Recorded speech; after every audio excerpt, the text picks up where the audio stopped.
everybody. Welcome. We're going to have a great program tonight, and I want to thank First Priority and the board for bringing this, I call it a great event here to Muskegon County.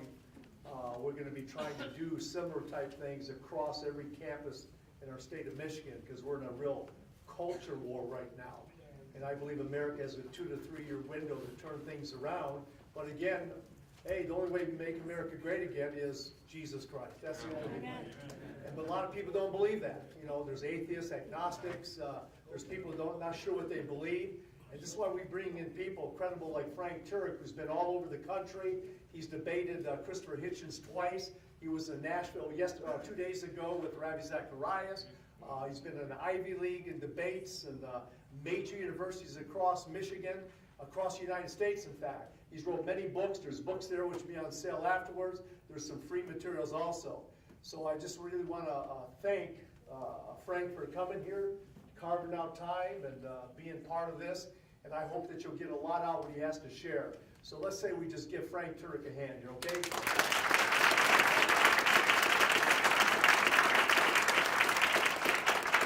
And that is Rick Warswack of Transformation, Michigan, ladies and gentlemen. He is a prayer warrior who has really helped unify the counties of Michigan. He has prayer in every county in Michigan, believe it or not. Now, what I'm about to say tonight is extremely controversial. Whenever you call something, I don't have enough faith to be an atheist, it's going to be controversial, especially on a college campus. So it's absolutely critical that you listen closely, because I don't want you walking out of here thinking I said something I did not say. If you don't listen closely, the results can be disastrous. Das hier ist mein Sektor. Das hier ist das wichtigste Gerät des ganzen Berichten, das Überlebensradar.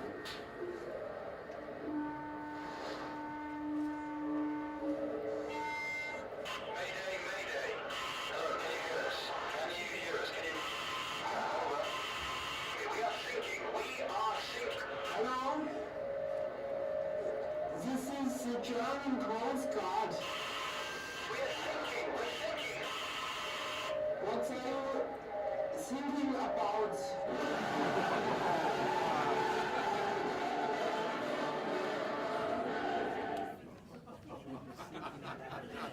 Gotta listen closely, ladies and gentlemen. September 29th, 2006. This man, Petty Officer Michael Mansour, a U.S. Navy SEAL, was on a roof in Ramadi, Iraq. He was in front of a doorway, and on each side of him, flanked, were 2 other Navy SEALs, and they were engaging terrorists trying to regain control over Ramadi, Iraq, when a terrorist threw a grenade onto the roof. It hit Mansour in the chest and fell right to the roof floor. Mansour, in a split second, could have jumped through the door and saved himself, but if he had done that, his 2 colleagues would have been killed. So in the split second that he had to make a decision, Mansour yelled "grenade," and he jumped chest first onto the grenade. It detonated. 30 minutes later, he was dead. His colleagues were not hurt. He, in a split second, decided to sacrifice himself for his friends. One of the survivors at the funeral said, "Mikey looked death in the face that day and said, 'You will not take my friends, I will go in their stead.'" There's no greater love than to sacrifice yourself for somebody else. The question we hope to answer here tonight, is there somebody who would sacrifice himself for you? Is there somebody that loves you that much that they would? I think there is. And I think it's the person, the human being that walked the earth about 2,000 years ago, Jesus of Nazareth. Now, when you try and say that Jesus really was who he claimed to be, people are going to say, there's no evidence for that, or the evidence for that isn't very good. But I actually think it's quite easy to show that Jesus actually was the sacrifice for all of us, and by trusting in him, we can have our moral transgressions forgiven. And you really only need to answer 4 questions in the affirmative to show that that's the case. In other words, if you investigate these 4 questions, I think you'll realize that the answer to these 4 questions is yes. And if the answer to these 4 questions is yes, then Christianity is true. What are the 4 questions? Here are the 4 questions.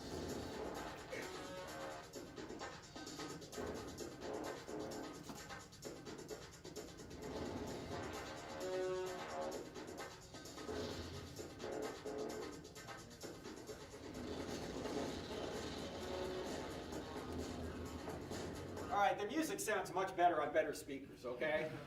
But trust me, it's some really grooving music, all right? And actually, that's from our TV show, which is on every Wednesday nights at 9 p.m. and 1 a.m. It's on DirecTV channel 378. Anybody here have DirecTV? How many have DirecTV? 6 of us. Come on, friends don't let friends watch cable.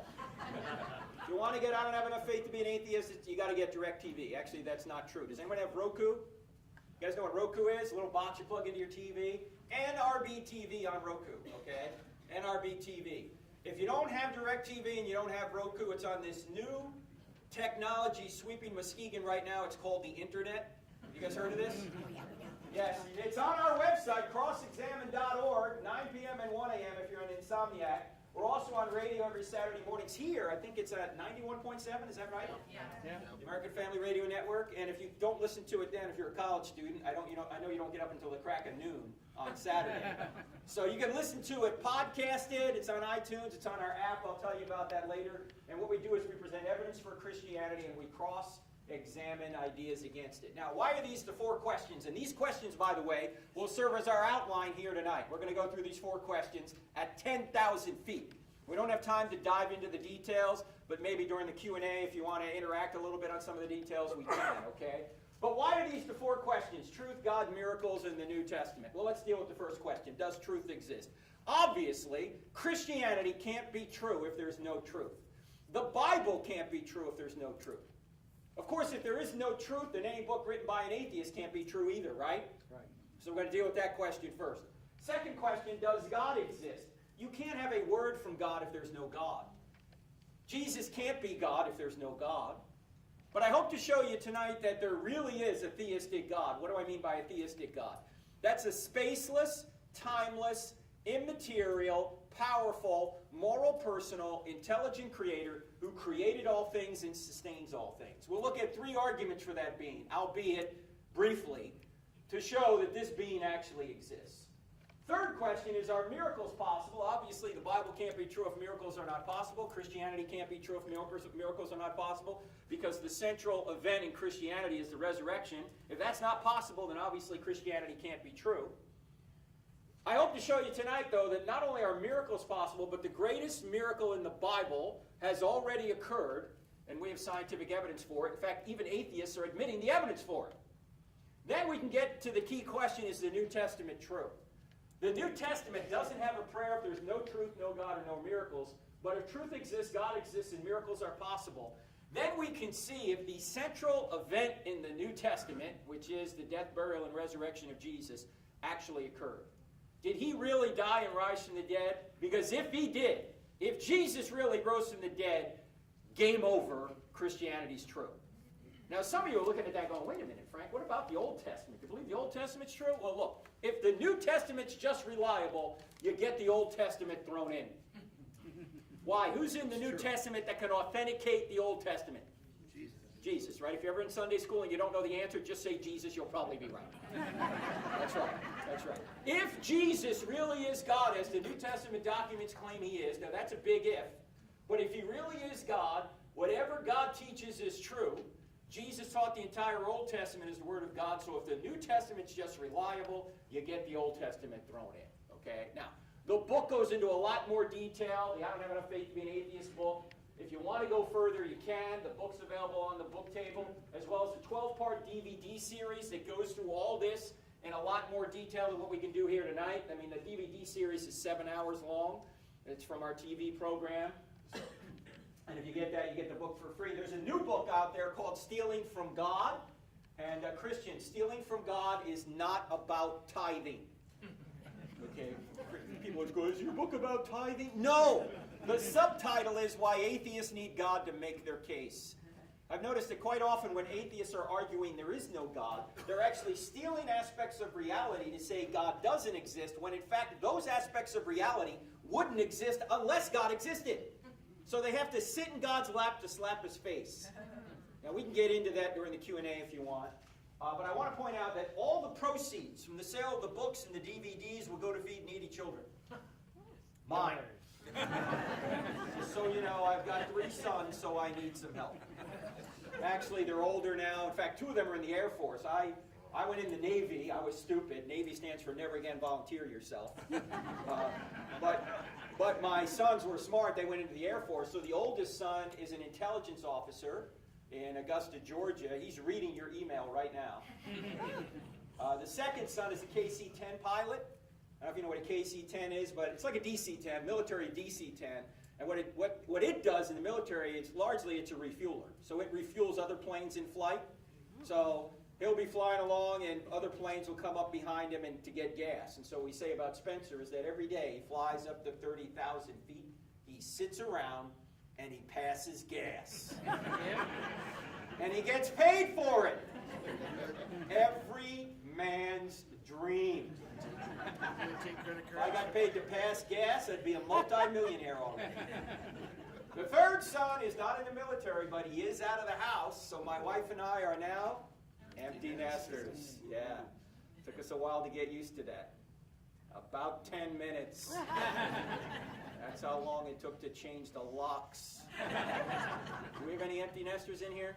Any empty nesters? Oh, look at this. Notice how clean the house stays when they're gone? I mean, if they're home, you gotta clean it every 2 hours. If they're gone, what, every 2 weeks maybe? Anyway, this presentation I'm about to show you, in fact, a lot more than I'm about to show you. If you want it, you just go to this website, crossexamine.org, type in /FF, that stands for Fearless Faith. It's a program we do on at churches. And if you type that in your browser and send us an email, I'm going to send you this PowerPoint presentation in a PDF format and a lot of other stuff too for free. We're not going to give your email address to anybody else.